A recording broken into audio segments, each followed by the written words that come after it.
Jannat eshigi oldida kutayotgan odamlar sozlab bo'lmaydigan baxt ichida. Hayajon bilan ichkariga kirishni kutmoqdalar. Va nihoyat jannat eshiklari ularga birin-ketin ochilmoqda. Ularning yelkasidagi barcha yuklar ketgandek, ilgari hech qachon boshdan kechirilmagan yengillik hissi ichida. Bir vaqtning o'zida hamma joyni yoritib yuboradigan nur paydo bo'ladi. Jannat farishtalaridan bir ovoz eshitiladi: "Assalomu alaykum. Xush kelibsiz. Abadiy qolish uchun jannatga kiring." Yuzlari nurdek porlayotgan mo'minlar qadam-baqadam abadiy baxt sari yurmoqdalar. O'sha paytda dunyodagi har bir qiyinchilik, har bir azob birdaniga ma'no kasb etadi. Chunki sabrning mukofoti abadiy sovg'a bo'ldi. Endi na charchoq bor, na olim, na ko'z yoshi. Xo'sh, jannat va do'zax aynan qanday joylar? Jannat bizning dunyomizga o'xshaydimi? Jannatda yoz, qish, kecha va kunduz bormi? Abadiy jannatda qolish zerikarli bo'lib qolmaydimi? Jannatga eng oxirgi kiradigan odamning holati qanday bo'ladi? Bir tomonda baxt bor, lekin boshqa tomonda esa alam va iztirobga to'la pushaymonlik ko'rinadi. Do'zax ham endi to'la boshlamoqda. Pushaymonlik faryodlari do'zaxni jaranglatmoqda. Endi ikkala tomonning holatini ham batafsil aytib beraylik. Bir tomonda yigi ovozlari, boshqa tomonda esa quvonchli tabassumlar. Zolimlar qilgan zulmlarning jazosini ko'rishga, mazlumlar esa sabr qilishning mukofotini olishga ketmoqdalar.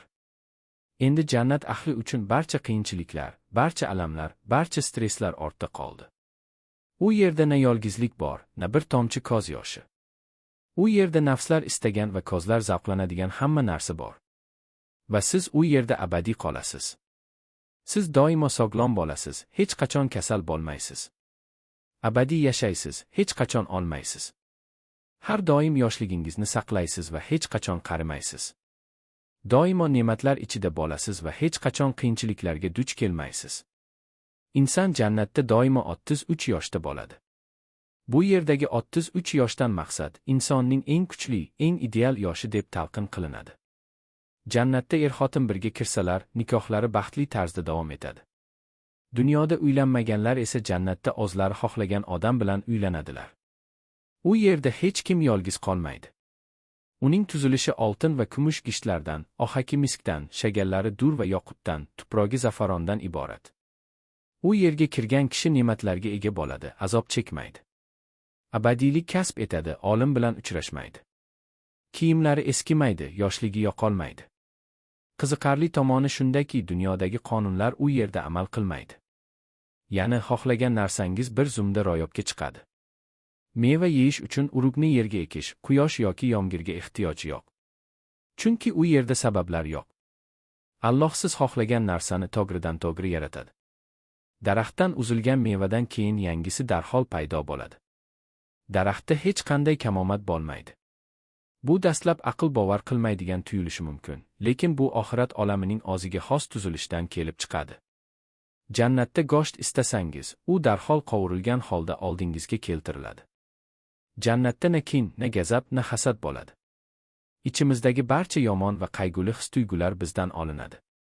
Hamma u yerda birodarona, baxtli yashaydi.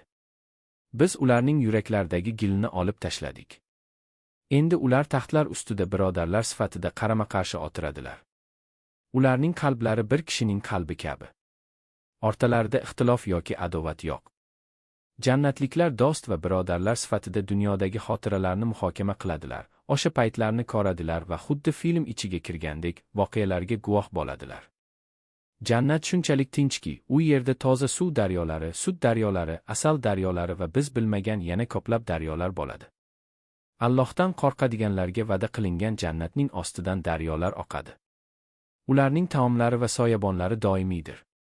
U yerda buzilmaydigan suvdan daryolar, ta'mi o'zgarmaydigan sutdan daryolar, ichuvchilar uchun zavq bag'ishlovchi sharobdan daryolar va asaldan daryolar bor. U yerda ular uchun har xil mevalar va rablardan mag'firat bor. Jannatda asal dengizi, sharob dengizi, sut dengizi va suv dengizi bor. Boshqa daryolar ulardan chiqadi. Ammo bu yerdagi sut, asal va sharob dunyodagidan butunlay farqli. Jannatga xos xususiyatlari bilan yaratilgan. Bu ichimliklar toza va rohatbaxsh bo'ladi. Ular odamni mast qilmaydi. Ularning bosh aylantiruvchi xususiyati yo'q. Ular uni ichib mast bo'lmaydilar. Jannat muhitida ob-havo ham eng go'zal tarzda bo'ladi. Dunyodagidan farqli olaroq, na issiq, na sovuq, inson nafsiga eng yoqimli bo'lgan mutanosib iqlim bo'ladi. Jannatda kecha ham bo'lmaydi. Odamni baxtli qiladigan doimiy nur bo'ladi. Biz ularni na issiq, na sovuq bo'lgan soyabonlarga kiritamiz. Jannatda uyqu ham bo'lmaydi. Chunki uyqu insonning charchoqni ketkazishi uchun yoqimli his etiladi. Ammo jannatda charchoq yo'q. U yerga hech qanday charchoq tegmadi. Jannat ahli uxlamaydi. Ya'ni jannat hech qanday ehtiyoj bo'lmagan, faqat zavq uchun yashaladigan quvonchli joy bo'ladi va u yerda abadiy qolinadi. Albatta, jannatning bu tasvirlari bizga faqat ishora beradi. Bu tasvirlardan ham ko'ra go'zal narsalar bizni kutmoqda. Aql va xayolga kelmagan ko'plab go'zalliklar bor.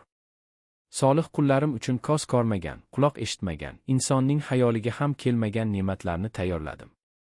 Rabbim barchamizga jannatga kirishni nasib qilsin. Amin. Qur'on va hadislardagi ma'lumotlarga qaraganda, jannatning 8 eshigi borligini bilamiz. Odamlar qilgan amallariga ko'ra bu eshiklardan chaqiriladilar. Bu eshiklar namoz, jihod, rayyon, sadaqa yoki zakot, haj, af, ayman va zikrilm eshigi. Jannatning ichida turli qatlamlar bo'ladi. Jannatning 7 qatlami bor: Firdavs, Adn, Naim, Darul Xuld, Meva, Darussalom, Illiyun. Firdavs jannati jannatning butunlay ifodasi bo'lishi mumkin. Shu bilan birga uning markazi, eng yuqori va eng qimmatli hududining maxsus nomi ham bo'lishi mumkin. Allohdan so'ragan vaqtingizda Firdavsni so'rang. Chunki Firdavs jannatning markazi va eng yuqori qismidir. Firdavsdan jannat daryolari chiqadi. Jannatga kirishning o'zi katta go'zallikdir. U yerda hech kim xafa bo'lmaydi. Agar sizlardan biringiz jannatning eng past darajasida bo'lsa ham, Allohning amri bilan farishtalar unga yuragingdan o'tganlarni tilagin, deydi. U doimo tilayveradi. So'ng unga yuragingdan o'tganlarning hammasini tildingmi, deb so'raladi. Ha, deb javob berganida, albatta, tilagan narsalaring bir misli ortigi bilan senga beriladi, deyiladi. Jannatliklarning kiyimlari qanday bo'ladi? Ularning ustida engil ipak va og'ir ishlangan atlasdan yashil kiyimlar bor. Ular u yerda oltin bilaguzuklar va marvaridlar bilan bezatiladilar. U yerdagi kiyimlar ipakdan. Ularning ichida biror narsa yetishmaydigan odam yoki boshqasida ko'rgan bezakli kiyimlardan bezovta bo'lsin. Sozini tugatmasdanoq undan ham go'zal kiyim kiyadi. Jannatdagi yuz go'zalligimiz qanday bo'ladi? Dunyodagidek ko'rinamizmi? Alloh jannatda odamni mukammal go'zallikda va uning eng yoqadigan suratda yaratadi. Bundan tashqari bu go'zallik bitta surat bilan cheklanmaydi. Alloh jannatdagi bandalariga xohlagan vaqtida xohlagan suratni tanlash imkonini beradi. Shu tariqa jannat ahli har xohlaganda turli go'zallikka ega bo'ladi. Jannatda bozor bor. Ammo u yerda na sotish, na olish bor. Faqat erkak va ayol suratlari bor. Odam xohlagan suratni tanlasa, o'sha suratga kiradi. Ba'zi ulamolar bu bozorni moddiy go'zallik o'zgarishi emas, ma'naviy zavq surati sifatida talqin qilganlar. Ammo natijada ular yanada go'zal suratda oilalariga qaytadilar. Jannatda Allohni ko'rish mumkinmi? Biz jannatda eng katta baxtni Allohni ko'rishda va uning bizdan rozi bo'lishida topamiz. O'sha kuni ba'zi yuzlar porlaydi. Ular Robblariga qaraydilar. Bu jannatdagi eng katta mukofotdir. Alloh ulardan rozi bo'ldi. Ular ham undan rozi bo'ldilar. Bu katta najot va baxtdir. Rablarning jamolini ko'rgan mo'minlar o'zlaridan o'tib ketadilar. Subhanalloh, alhamdulillah, Allohu akbar kabi muqaddas so'zlar bilan shukrlarni izhor qiladilar. Inshaalloh biz ham ulardan bo'lamiz. Jannatliklar do'zaxliklarni, do'zaxliklar esa jannatliklarni ko'radilar. Bir tomonning pushaymonligi 100 barobar ortadi, boshqa tomonning shukri esa oshadi. Hali imtihon tugamagan, tavba qilib, 5 vaqt namozga rioya qilish va yaxshi amallar qilish orqali jannatga kirish imkoni bor. Alloh barcha gunohlarni kechiradi, chunki u juda kechiruvchi va rahmlidir.